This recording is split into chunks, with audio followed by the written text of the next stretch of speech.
Hi, I'm Pat Kelly.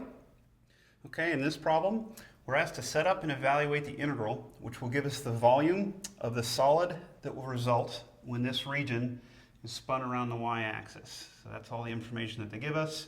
We're supposed to set up the integral and find that volume. The lesson that we've been learning is the disk and washer method. So I'd like to start with the formula for that method. But to start with the formula, I really have to decide two things. To start, the two things I have to decide are whether I'm integrating with respect to x or y, and then also is it a disk or a washer method. And those things will help me set up my formula correctly.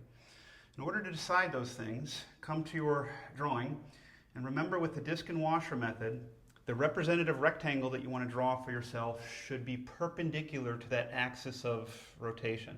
So if we're spinning around the y-axis, the rectangle I would want to draw for myself should go this way, from left to right. The reason that helps me is right off the bat now then I know that I'm going to integrate with respect to y. I know that because that's that thickness of the rectangle. So it's going to be with respect to y. Now I have to decide if it's going to be that formula for disks or for washers. To decide that, I actually have to envision this rectangle being spun around that axis. So you can draw something real quickly. It'll spin around. There is no middle, so it's a disk. You're really just trying to decide if there's a hole in the middle. If yes, it's a washer. If no, it's a disk. So for us, it's the disk method. Volume equals. Now I can feel confident that I'm starting with the right formula. Pi integral from C to D. The disk method just has the one radius, capital R. Since I'm integrating with respect to y, it's a function of y. It needs to be squared, and then dy. Okay, now with the formula in front of me, I want to try to put things in the right place, so I start to see some things that I need. For instance, right off the bat, I see that I need limits of integration. The limits of integration always come from, well, whichever variable you're integrating with respect to. What's the lowest value of that variable, and what's the highest value of that variable in the drawing. So I'm looking at my y values, and the lowest y value is here at 0.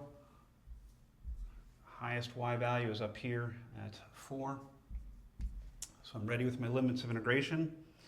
But here's the next thing I see in the formula, something that I need. Is that radius needs to be expressed as a function of y. Let's focus on that for a second. Okay, that's good, but the way the problem started for me here is that the equation they gave me is a function of x. I need it to be a function of y. It's not too involved for us. We've done stuff like this before.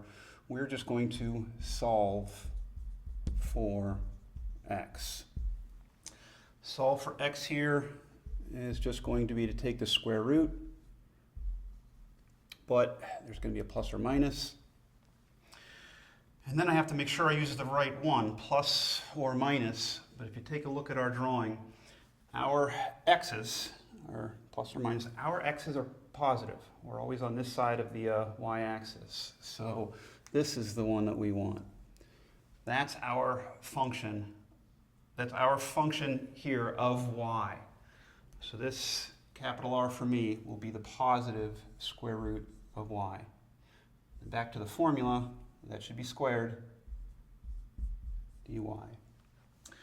Okay, that's the setup of the integral that they wanted, and then we're also supposed to evaluate that integral and get an answer for the volume. So now I'm just going to go ahead and evaluate this. This equals pi still, integral from 0 to 4 still, square root of y squared, and then actually do the integration. Pi still, y squared over 2, evaluated from 0 to 4.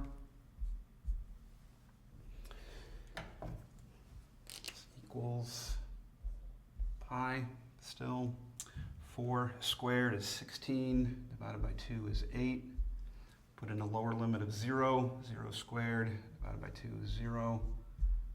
And a nice answer of 8 pi. 8 pi is our answer for the volume. It should complete this problem. Thanks, and I hope that helped.